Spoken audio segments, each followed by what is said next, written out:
All right. Hello, everyone. Thank you for being here for another week of what I think is going to be an amazing panel. Um, I don't have much to announce this week. I know that this weekend we plan on sending out a newsletter with details for our pitch competition. I know a lot of people have been asking about that. It opens up in about a month, which is super exciting. This is a brand new competition for us that a lot of people want to hear more about. So this weekend, I expect an email about that with details on like what we're expecting, what the end of competition event is going to look like, who the mentors and judges will be, all that fun stuff. That's all I have. So we can just jump right in. I'll bring Josh in and he's going to take over and we're going to have an awesome time. Thanks everyone for being here. And as always, thanks, Josh. Thank you, Noel. So we're going to get right to it. We've got a great conversation here today. So we are talking with Melissa. Melissa has developed and produced diverse and inclusive entertainment in all genres, including television, feature films, narrative podcasts, digital films, publishing, live events, and gaming. She wrote and co-created the Twitch digital hybrid series, The Unleashed, which was also featured as a backup comic series in the superhero Image title, Radiant Black. Her Image comic series, The Dead Lucky, a massive verse title, released this year. She co-writes the Massiveverse comic book series Radiant Pink and writes Mighty Morphin Power Rangers for Boom Studios. Melissa also voices the characters Cat Ranger and GM Moran in Power Rangers Battle for the Grid. Melissa, welcome to the show. Hi, how are you? Hello. I'm good. Thank you for taking the time to be here today. Of course. So Thank you for we're going to having me. start. Yeah, absolutely. We're going to start where we always do, which is sort of getting a sense of your creative origin story. What made you want to tell stories in the first place? Honestly, I was obsessed with books as a kid, and then I was obsessed with television shows. And when I was in high school, I discovered fan fiction, and it blew my mind that, I used to get so obsessed with my television shows, and then the idea that you could create content that was for yourself, that was based on what you wanted to see for those television shows was just it opened a whole new world for me. And that's really how I started writing. I just started writing a lot of terrible, terrible fan fiction, which nobody will ever see because I've scrubbed it all from the internet. But um, but yeah, I really just fell in love with the idea of telling stories. And then I kind of went away from that in high school. I went to a math and science school. Um, and that worked super well for me right up until college when the other side of my brain just completely exploded. And I ended up just bouncing around career wise until I became a creative executive for Power Rangers. And once I started doing that, I was finally allowing myself to be creative again. And that was really fun. And I started working with a lot of amazing writers in all different mediums, comic books, television, feature films. And as much fun as I had doing that, um, my job was not to be the one writing those stories. My job was to help the writers tell the best stories they could and have it be on brand. And I started to kind of get jealous of it. I was like, I want to tell stories. And I started remembering when I used to be able to do that as just a fan fiction writer or whatever, when I was writing my own stories. And, um, and so after 10 years with Power Rangers, I got the opportunity to switch careers.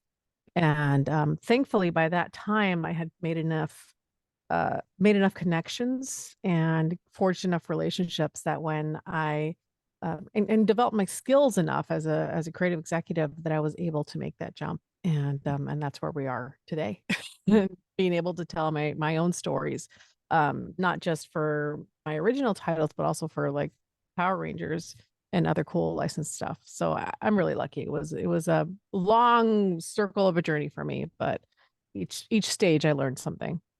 Sure. There's a lot you mentioned there that I want to get back to. But I want to first touch on when you first sort of when did you get into comics? Like, was that something you were reading? Is it when you were growing up as a writer, or were you traditional or just more traditional books? Well, I it was all traditional books. I didn't really have access to comic books because I'm a child of an immigrant and my dad is amazing.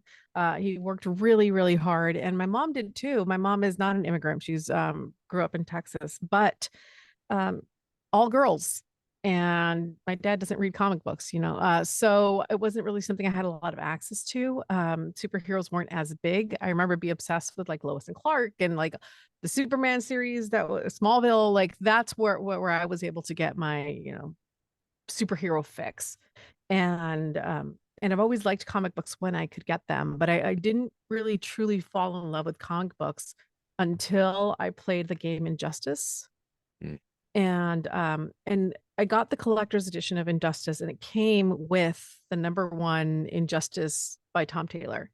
And I remember reading that and being like, that's it? Where's the rest of the story? What's going on? And so I went and bought the trades, and I just fell in love with that world, and with Tom Taylor's writing. And that's really how I really got into comic books for the first time, where I was like, this is fantastic. I love this. That's the first time that like I walked into a comic book store and was like, where's the rest of this thing? Please help me find it.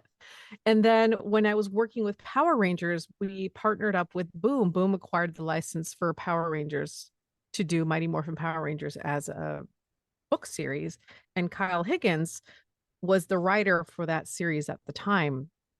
And because my job was to be the lore master, and anytime there was a story, I had to make sure that the lore was there, the story was good. And with Kyle, it was always good.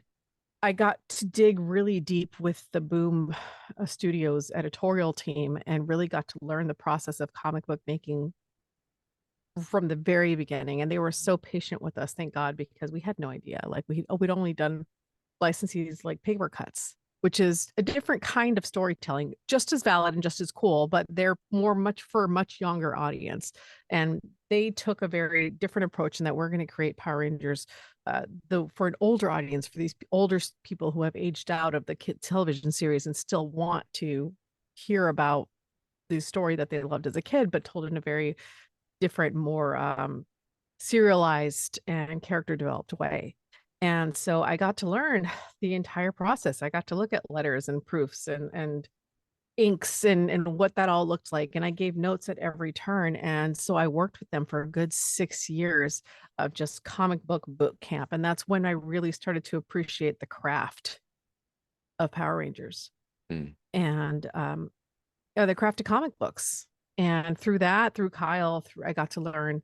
I got to meet all these other amazing authors and amazing artists, and really just I fell in love with that narrative storytelling, because it was up until that point I had been mostly a television creative executive. The video game stuff and the publishing stuff, that had all been really new for me. Because when you're a creative executive in a studio, you usually just focus on television. It's very different. But I was in a very unique position because I handled all Power Rangers brand lore, that it didn't matter what medium was in, I still had to look at it. And so it was really a gift for me to be able to fall in love with these other experiences and these. It's really helped my career, actually, to be able to jump into any one medium and know how it works. But that is truly how I fell in love with comics, because Boom Studios, just the blueprint that they attached to the Power Rangers brand and the massive success that they've had since then, just blew my mind. And I fell in love with the amazing talent from these artists. And in fact, there is no budget except for your imagination when it comes to comic books. And I really enjoyed that. And then I want to ask, because it seems like, your entry point into this was your position as a TV executive. How did you work your way into that role? And was that sort of like, was that a goal for you to end up on that side of the creative spectrum? Yeah, it was actually really difficult for me. I don't know. Hollywood is its own really interesting kind of beast. And I grew up in a very interesting time for it, because I have no connections. I grew up in LA, but it's not like my dad's a producer or my mom's an executive or my dad's in marketing. It's you don't have when you don't know anybody, you have to kind of just do everything you can to work your way in.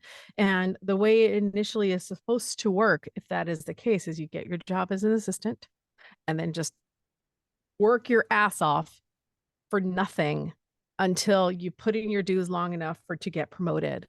And then eventually you just keep getting promoted, and then you become an executive and you get to work with all these cool people and do this whole thing. But I, as someone who's middle income family. I came out of USC with a lot of student debt, less than it could have been, thanks to my mom, because my mom worked at USC, and because of that, I got a lot of my tuition forgiven. But I had a lot of student debt, and I just literally could not afford to do that. And so I ended up actually quitting.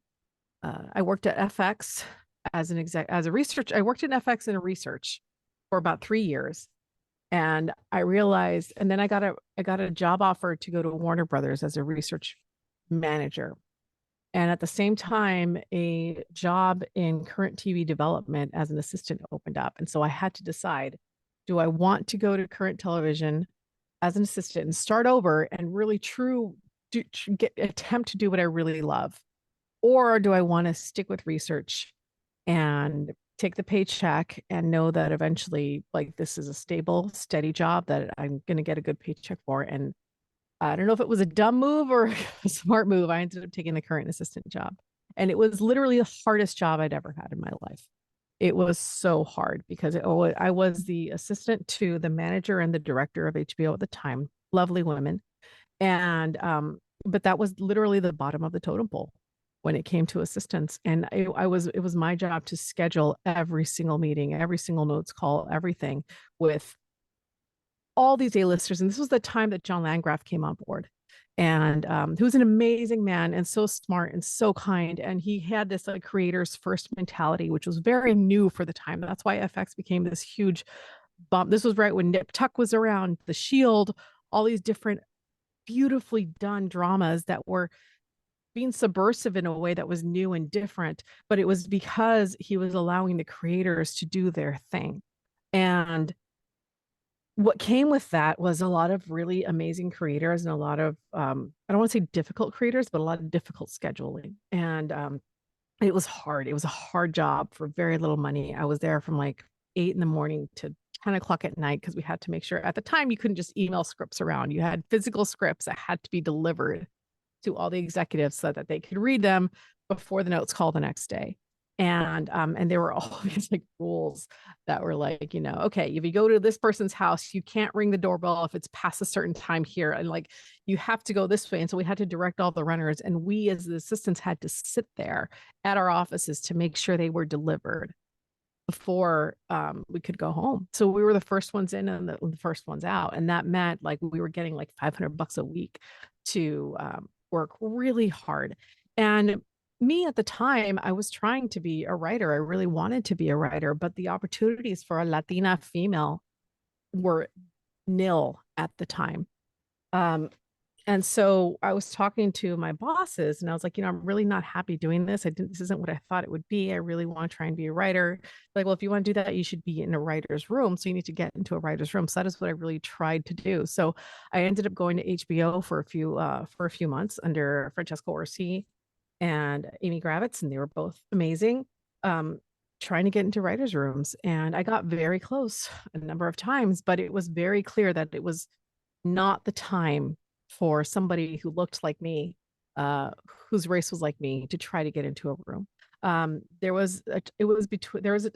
got close so many times, and there was a time when I got it was between me and a guy. And I remember being told that they went with the guy because the room was full of guys and they didn't want to have to worry about a girl in the room because they told really sexist jokes and they didn't want the girl to be offended. So they're going to stick with the guy.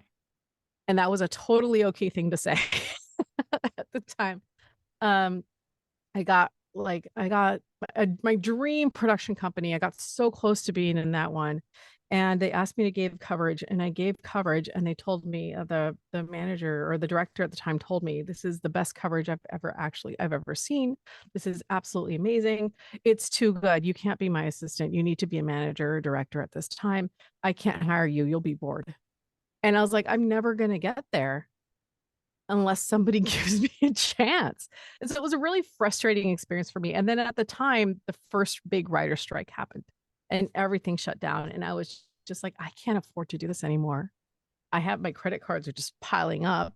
And so I honestly, I gave up. I said, I am going to just go be an assistant somewhere else at a place that's going to pay me a fair wage, and I'm not going to be depressed, and I'm not going to be tired, and I'm not going to be, worrying about my credit card bills if I do that. And so I got a job at Saban Capital Group, which is a finance company. And when you're an assistant there, you're a career assistant, which means they pay you very, very well. And you work 9 to 5. And Mr. Saban treats his employees very, very well. It was a different experience. And my thought was, great, I can work 9 to 5 and I can write and in my off hours, and it'll be fantastic. And I was treated very well at that company, and I had it was great. But the problem was, as much as I liked the job and the people that I worked for, I am a creative at heart. And I got bored after 3 years. And I talked to the general counsel at that company, who her name was Naveen. She's an amazing woman. And I told her, hey, I think I'm going to move on. I think I'm going to try to get back into entertainment. It was very hard for me, even if I was writing, to get anywhere, because the first thing that anybody in Hollywood tells you is like, what, you can't network without giving something to offer. Right. So I'd go and I'd try to network, and people were like, well, what are you doing? I'm like, oh, I'm an assistant in a finance company. And they're just like, oh. So I was like, I need to get in again so I can at least have people look at me when I'm trying to pitch them stuff. And she's like, well, actually, I think I might have, we might have something for you. So Haim Saban, if you don't know, was the original creator of Power Rangers. He's the one that bought the rights from the Japanese company Toei to Super Sentai and repurposed that and tried to sell it for 10 years. And then Margaret Loesch took a chance on it, and it became a huge, huge hit. And he had bought the rights back. That's actually how he became a billionaire. He sold Fox Family Channel and Power Rangers to Disney, which became the Disney, or I don't know what it's called now. Freeform now or whatever, but it's all these different names. And he became this huge billionaire. And then Disney had the brand for about 10 years, and it kind of languished a little. They didn't really know what to do. This was before Star Wars, before Marvel. Like, they didn't know. It just came with all this other stuff, and they didn't really know what to do with it. And so kind of languished a little. And so they were ready to cancel the show. And by that time, I had gone on 17, 18 seasons, and Haim saw the opportunity and bought the brand back. He bought Power Rangers back, and he bought a brand called Paul Frank. And so we started a new company called Saban Brands, which was going to develop and produce entertainment material based on those two brands. And they had just started, they were maybe 3-4 months in, and they had hired a man called Brian Costantini, who was an incredible producer, to head up the development and production department. And Naveen got me an interview with Brian Costantini. And to his credit, Brian saw my resume, and the job was actually for a distribution job, which is not creative at all. The distribution people, what they do is they take the tapes at the time, they take the tapes and they distribute them to all the different companies, all the stations that are going to air them, all the people that need it transcoded and they need to make the dubs. That's what they do. But he saw my resume, and he saw that I was creatively hungry, and he changed the position for me. He created a new position and had me be a coordinator for development and production.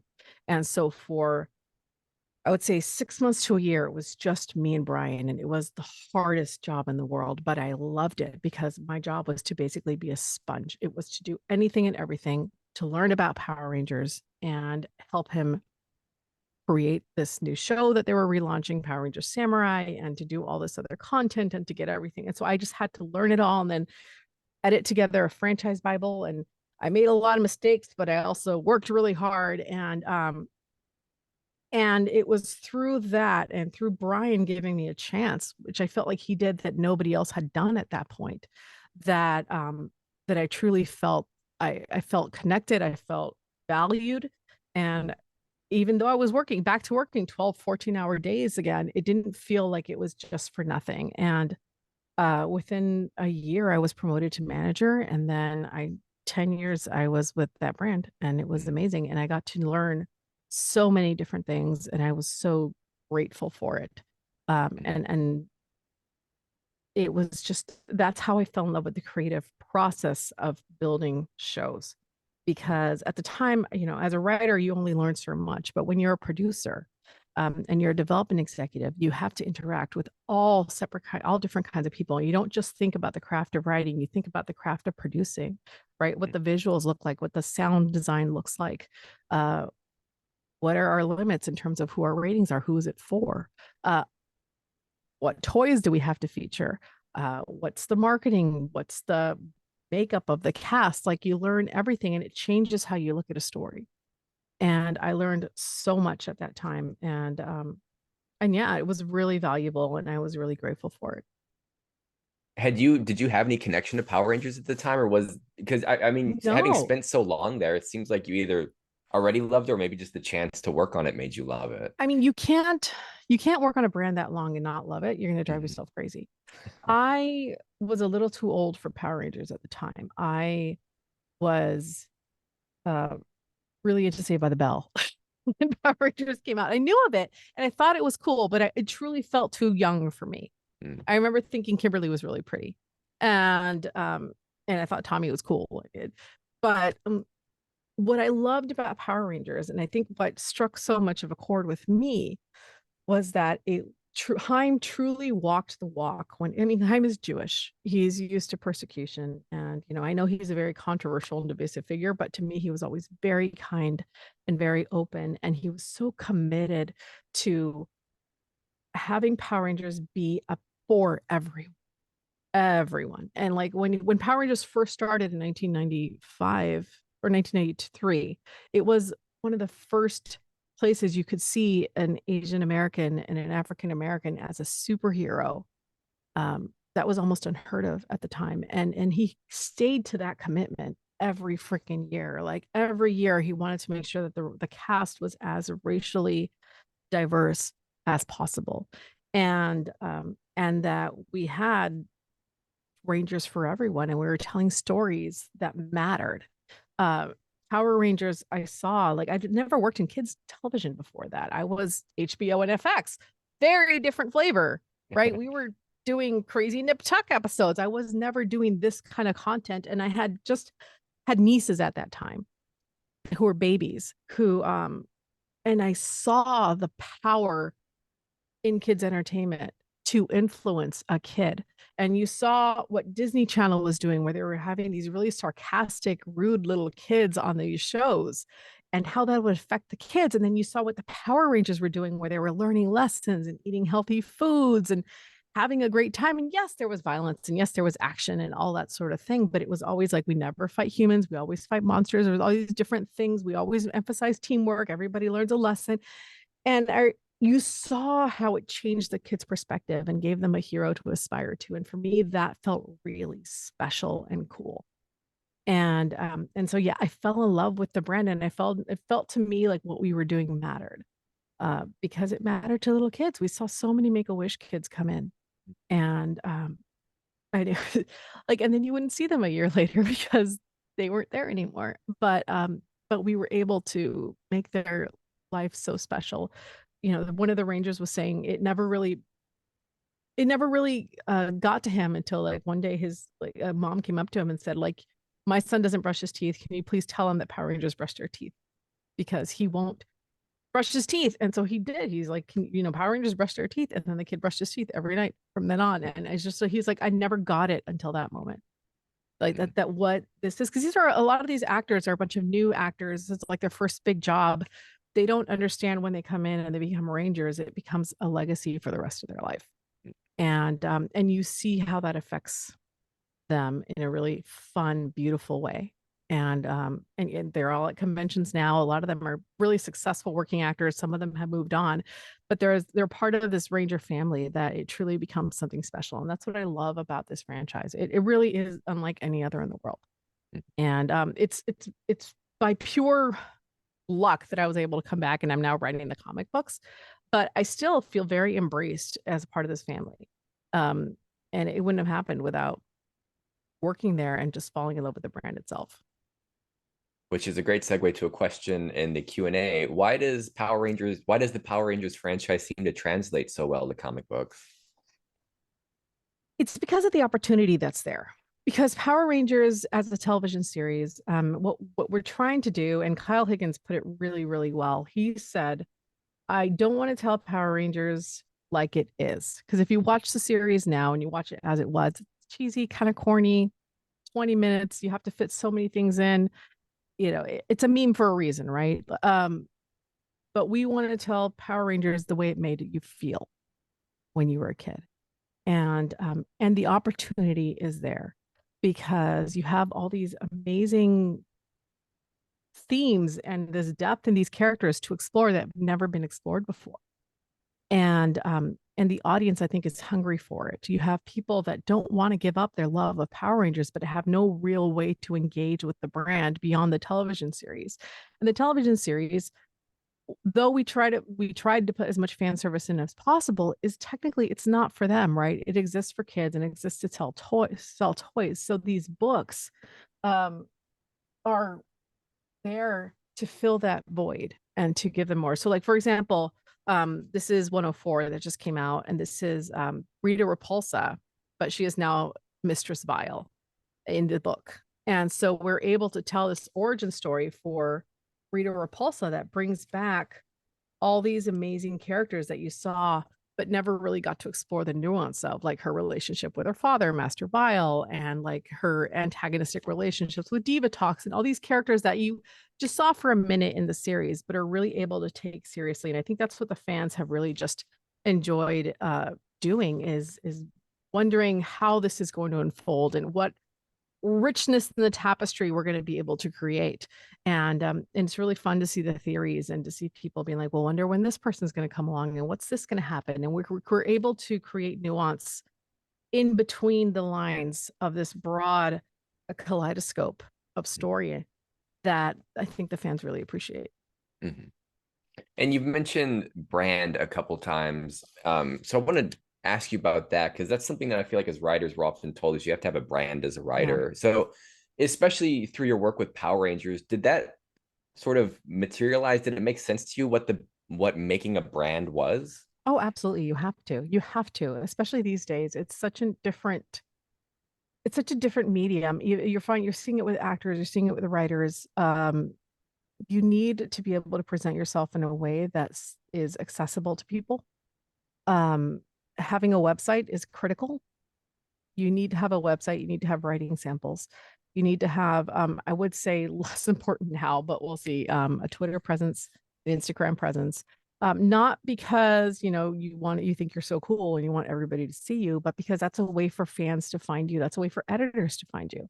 I got my first Marvel job from an editor finding me on Twitter saying, hey, I like what you're doing on Power Rangers. You want to do a Marvel story for me?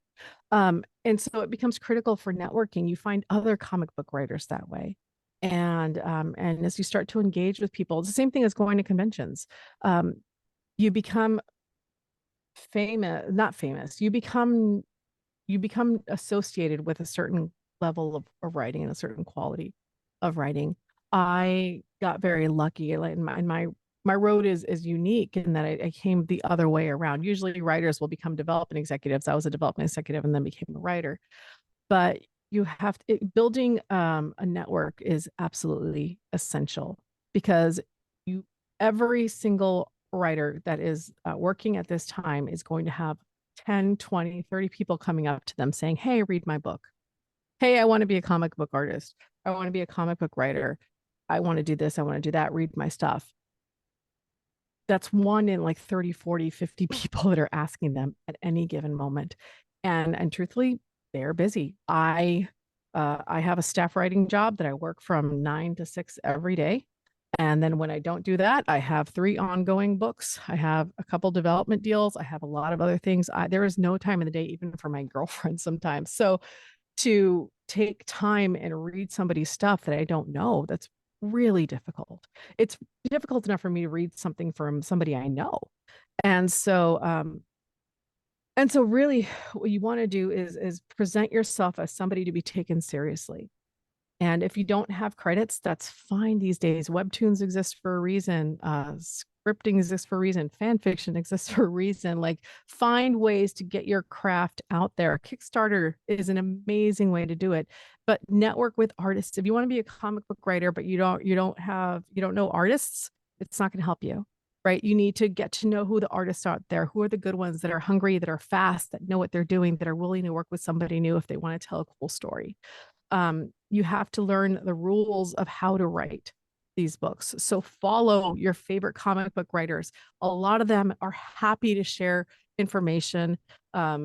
Gail Simone did this whole writers boot camp on her Twitter that tells you exactly what you need to do. Tom King releases his scripts that you could see. Read all that, get into it, follow those people, see who's following them, see how they interact and what they do and what their process is, and emulate that to your own identity, right? Find out what's special about you. Me, I'm so grateful that now is a time when being a queer Latina plus size female is not the thing that keeps me out of the room. It's the thing that brings me in. People are hungry for diverse stories. And and I am finally in a position where people are excited about diversity. And so I have to lean into that.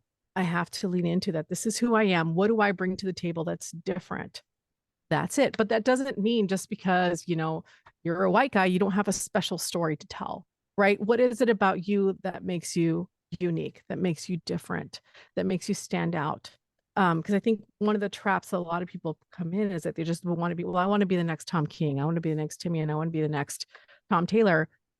They're very different writers, and they made their start doing very different things. So you got to follow the rules, but find out what stories make you unique. And people are going to want to hear a story that's interesting, especially comic book people. Comic book readers are so generous in terms of what they want to read because the gamut is so wide in terms of what's out there. It's so different.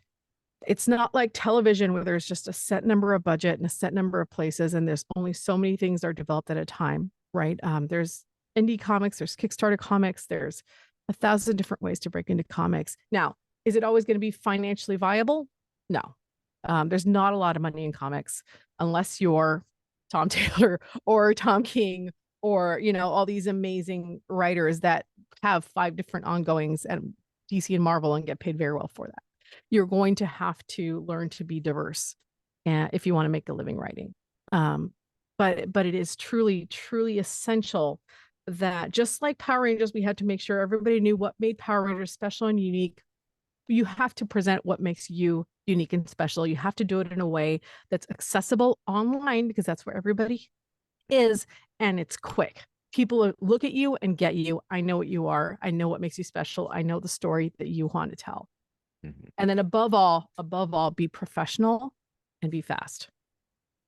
Because you can be the biggest, most amazing genius in the world. If you're a jerk, nobody's going to want to work with you again. There's just not enough time, especially in comics, because it is a team effort.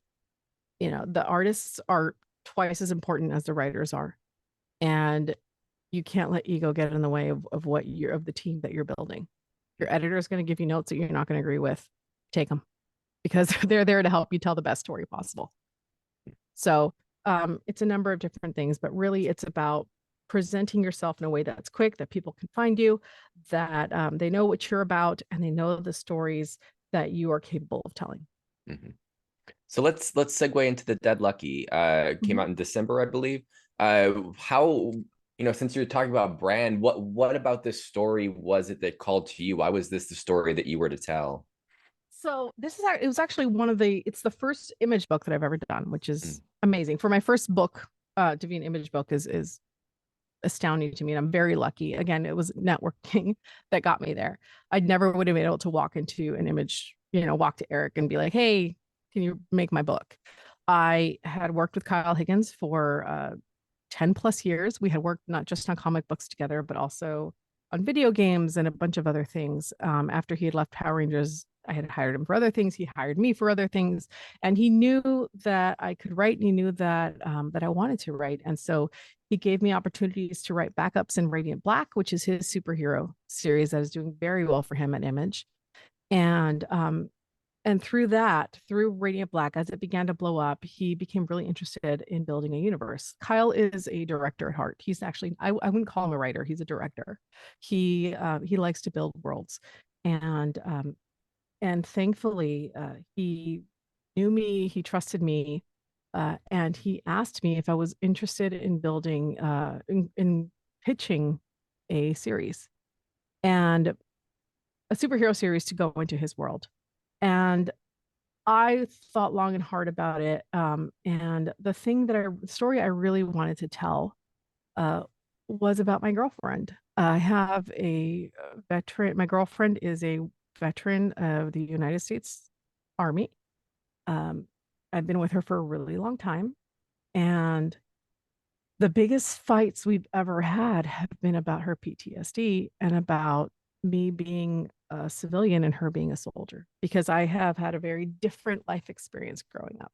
I had a very sheltered life experience growing up, thank God. Um, and so I really just I wanted to and we had just lost a friend to suicide who was also an Army veteran. And I wanted to honor them in a story about superheroes. And that's what The Dead Lucky became about. It became about a war veteran who comes home, who was supposed to die and doesn't, and is now literally haunted by the ghosts of the people that she left behind, and is trying to figure out why she's alive and they're not. And this whole idea of like, can you ever go home, or are you going to constantly be stuck in a state of war? And that thankfully we put together a really cool pitch. Kyle gave me a lot of great thoughts, and then we hooked up with an amazing artist who created an amazing design for BB. I made her half Chinese, half Latina, because my girlfriend is Chinese and I'm Latino, and I really wanted to have a person of color be in this superhero suit. And we engaged Federico Sabatini to design an incredible suit. And then we engaged French Carlo Magno to do the amazing art. And we pitched the book to Image. And thankfully they took the book on, and so that it became, this is the issue 6 that just came out today. And so we're going to do the newest arc launches off I think in a few months, but we're really lucky. It takes place in San Francisco. I'm really proud of this book. It's the one that means the most personal book to me. I've had Army veterans come up and tell me that it means so much to them because they have never had a book that really speaks to that experience of coming home and PTSD and survivor's guilt in a way that they feel they understand. And it's credit to my girlfriend who was open enough to be able to share these experiences with me and allow me to talk about them. And it's a constant learning process. I mean, I did a panel at Comic-Con that was about trauma and PTSD, and I had somebody come up and be like, it's great that you're talking about it, but what are you going to do after? What do you do? Tell these people who are affected by your book. And so we ended up then putting a suicide hotline at the end of every book, because we wanted people to understand. And then during that time, I lost my friend Jason. And so it just meant that much more to me to really tell this story and talk about the loss of life and what it means for the people that you leave behind. So but it's an action story. It's a superhero story. There's robots in it. And so we told these really personal themes that are told by me in the face of a superhero story. And that's how The Dead Lucky came about. That's awesome. And then we have a question in the Q&A is, do you consider The Dead Lucky, is that a brand? Do you plan on building that brand out? Oh, I would love to. Yeah. We worked really hard on it. We worked hard on the suit. The suit is actually, see if I can pull up a good version of it. The suit is actually designed by, to be based on the sugar skulls, the Latino sugar skull, the Mexican sugar skulls, the calaveras. And the Massiverse in general is an entire brand that we're building. It's a bunch of really amazing creators who for one reason or another, we've all worked on Power Rangers, but right now there's Radiant Black, there's Rogue Sun, which is written by Ryan Parrott, who did over 100 issues of Power Rangers and is an incredible writer in his own right. We have Radiant Pink, which actually I co-write with my friend Megan Camarena, who is also a Power Ranger, and Inferno Girl Red by Matt Groom, who is also on Rangers. And No One, which is the new one coming out, which is amazing. It's a podcast experience. So not you don't just get a new issue that Kyle is writing, you also get a podcast starring Patton Oswalt and Rachel Lee Cook. Is that her name? So she's all that girl. There. So it's Image's superhero universe. It's called the Massiverse, and the books are meant to live on their own, but they all take place in the same universe, just in different cities. And so, yeah, we're working on building up this brand. We're working on doing as much as we can to make it different and unique. And I don't want to say a answer to Marvel and DC, because we all freaking love Marvel and DC. I'm a DC girl to the day I die. But it's superhero stories told in different ways for a different kind of world. If that makes sense. Yeah, absolutely. Yeah. Rogue Sun is about a kid in the middle of a doors. That's ultimately the end of it. It's a beautiful, beautiful book. But it's about a kid who's stuck between parents that hate each other. And that's Dead Lucky's about PTSD and suicide awareness. Radiant Black is about a failed writer who doesn't know what to do with his life. Like, so we really like the themes, I think, are amazing. Radiant Pink is about a influencer who burned herself out and now doesn't know how to be okay with herself. Like, it's about learning not be okay and getting out of a toxic relationship. So we really try to focus on those themes. I'm sorry, I interrupted you. What were you saying? No, what you said was much more interesting anyway. I was just going to ask, what was your pitching experience like? You know, that's something that all writers are going to have to go through at some point. Was it, you know, did you expect them to pick it up? Was there still some nervous jitters that they might not like it? Did you have a backup plan in case they didn't? You know, it's very weird. Dead Lucky. I've been very lucky. Yeah, of course there's nerves. I didn't have to physically pitch Dead Lucky. Again, I got very lucky with Dead Lucky. Kyle, it went through Kyle. Like, it's not as if I went to Image and I said, give me this book, because then it would have been a hell of a different conversation. You know, but I put my best foot forward as much as I could. And I used every bit of my experience as a development executive to pitch a book that I would want to see, that I would want to buy. And that meant being as professional as possible. So I put together a pitch deck. Actually, since we're talking to people that want to know how to do this, do you mind if I share my screen for a minute? No, please do. Let me make sure it's enabled. Just see, I want to show you what I can actually show you. Yeah, you should be able to share it. See,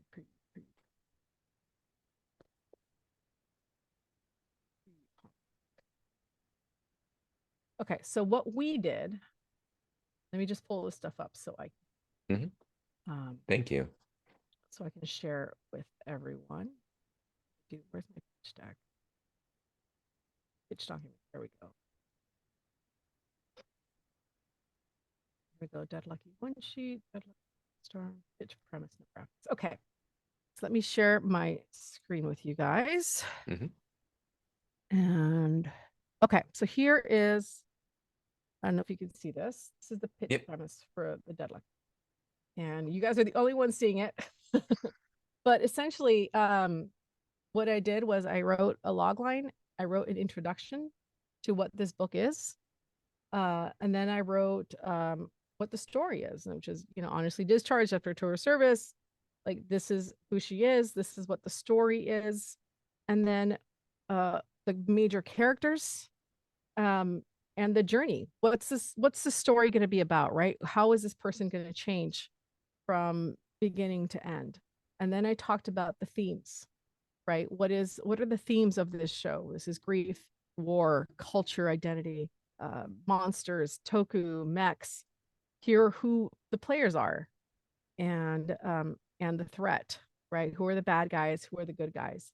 And it was a 4-page premise, very quick. Here is what you expect, right?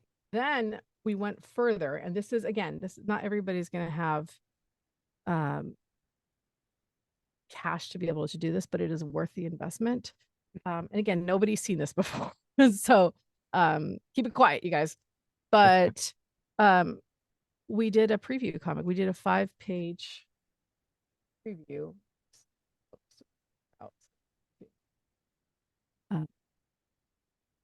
And this was actually done by Federico Sabatini.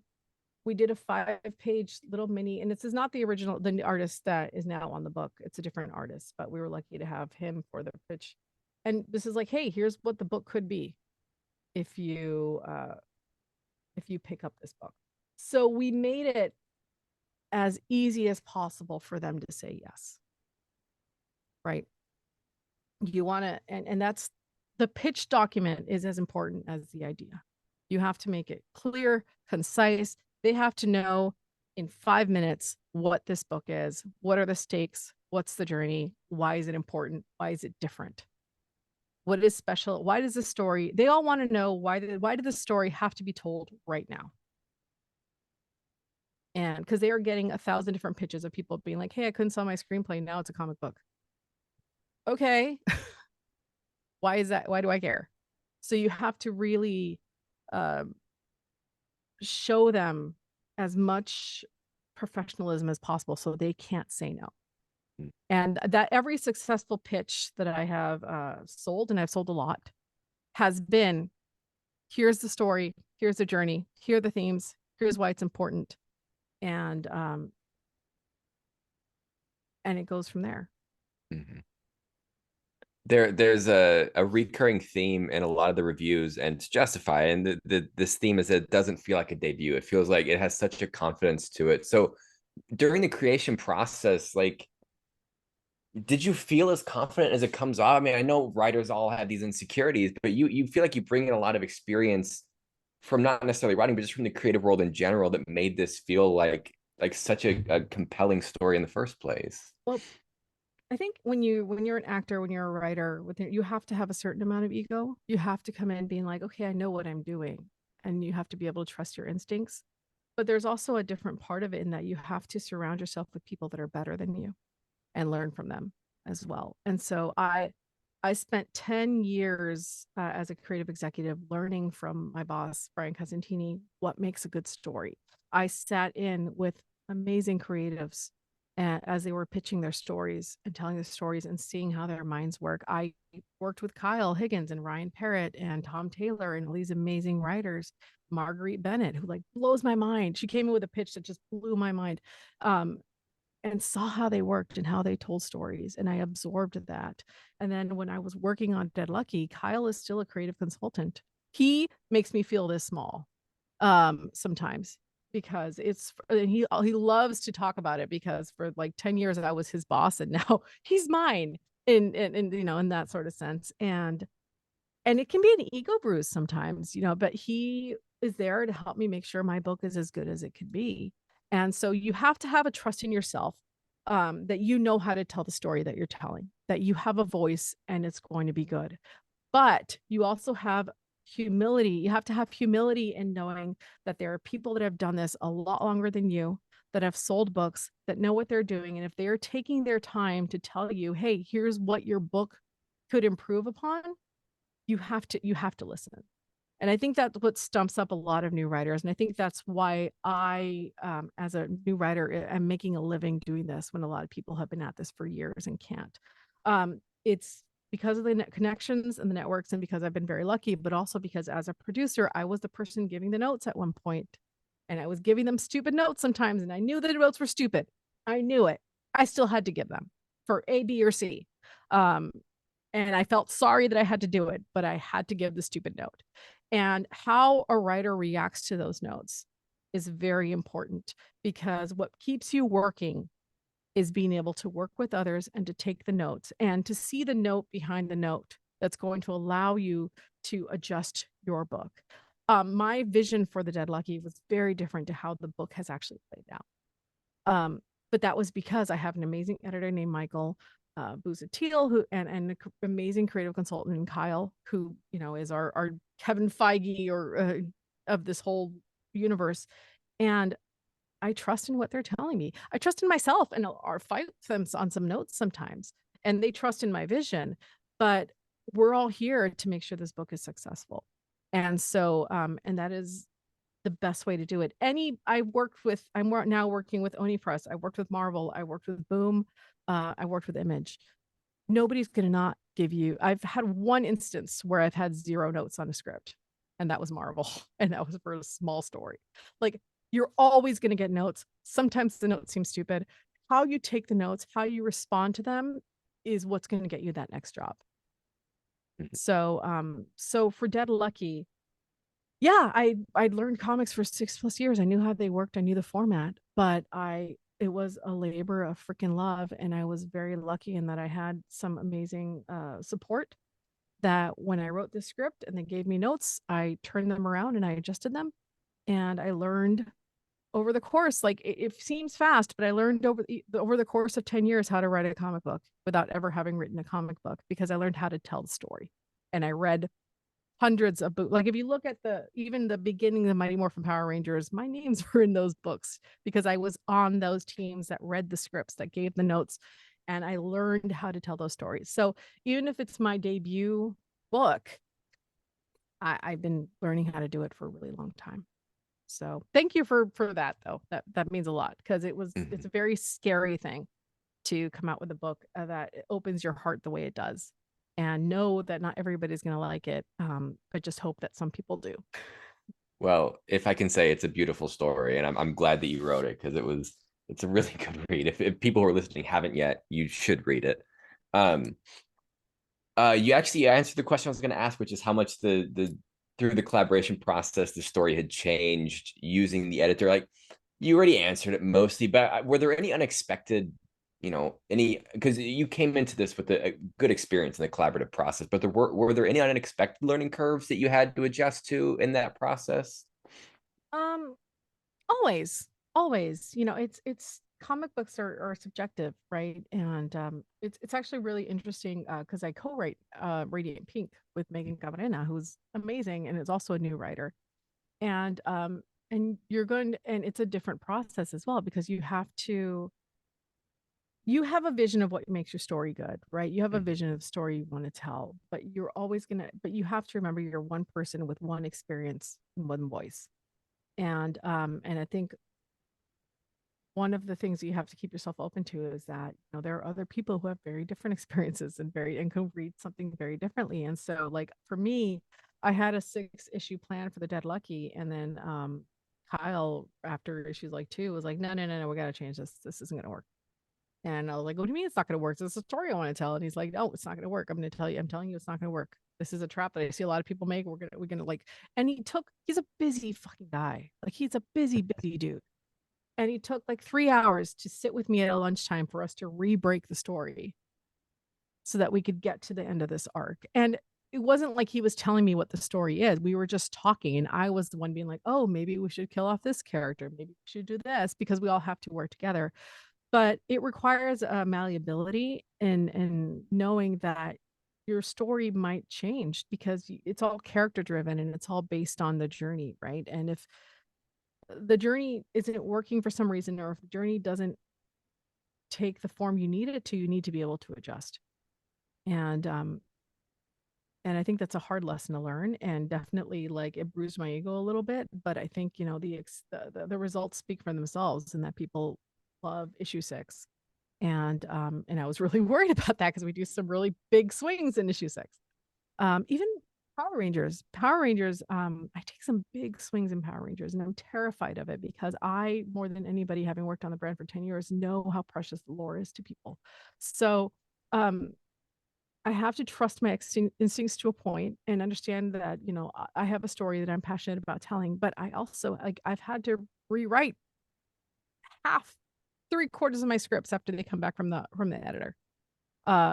Because it doesn't work for them sometimes. And yeah, there's moments where you're like, no, this is why this is important to me, and this is the guns that I have to stick to. But also sometimes they make really good points. So you have to really learn to put your ego aside a little bit, and be ready to adjust, and know that it's because they want the book to sell. If books don't sell, you don't have a job. You can't do this. So you need to listen to these people that have been doing their job for a really long time. And work within those confines and tell the best story you can tell, but also understand that these people are here to help you because they want the book to sell well too, so that they can get money. Sure. Money is what's important in this industry, in any industry. So write poems if you if you don't want to listen to people. Even then, I'm sure you have an editor telling you your poem is terrible. Like, you never know. They're everywhere, editors. So we're just about out of time, but I want to give you a chance now to promote. You've already shown us the covers of a bunch of books, but promote whatever you want. Where can people find you on social media? Where can they find your stuff? All that good stuff. Sure. I have 3 ongoings right now. Radiant P. So Dead Lucky and Power Rangers both came out today. And the Dead Lucky first trade is actually on sale right now. You can find it on Amazon. You can find it at Barnes and Noble, wherever. You can pre-order it now. It comes out in March. We're going to have a big crossover event called Supermassive with all of the characters of the universe. That's a really fun story that we're telling. That's where this character is going to appear next before we go into our second arc. We're also doing Radiant Pink, which is a miniseries that is coming out, and it is a 5-issue miniseries. Issue 3 is coming out next week. It is an amazingly fun story. I write it with an influencer named Megan Gaurena, who's a very talented creative on her own. She was a Power Ranger that I worked with, and we've become very close friends. We're like sisters now. And it's a story about a girl who runs herself too thin and is trying to escape a toxic relationship and just can't seem to. And it's a lot of fun and chaos. I would say it's like Bill and Ted meet Sliders. Really fun. If you like Power Rangers, definitely check out the Mighty Morphin Power Rangers. It's such a fun sandbox to play, and we're doing some really cool stuff. In terms of other stuff, I can't really talk about it. But if you want to keep an eye on my Twitter, it is Misty_Flores on Twitter and Instagram, and anything that can be released will be released there. I'm in the Women of Marvel anthology next month, I think it comes out, and I get to tell a really fun America and Kate story that I really enjoyed. I just saw the colors; it looks amazing, and I also am doing some other stuff that's not comic books that hopefully will be announced shortly. But that's what I'm doing. And if you ever just want to reach out and ask questions, my website's mistyflores.com. There's an email address. Just I'll try to respond if I can. Melissa, thank you so much for being here and spending the time with us today. We really appreciate it. Of course, absolutely. I hope that I help. I know that there's a lot of people that love this world and want to get into it, and I'm one of the fortunate few that's able to do it now. Who knows in 5 years? But I'll help and give as much information as I can. Appreciate it. To everybody that's here, thank you for being here. We're going to be back in 2 weeks. You can go to negativeSpaceComics.com/events to see what's coming up, and we will see you next time. Bye-bye.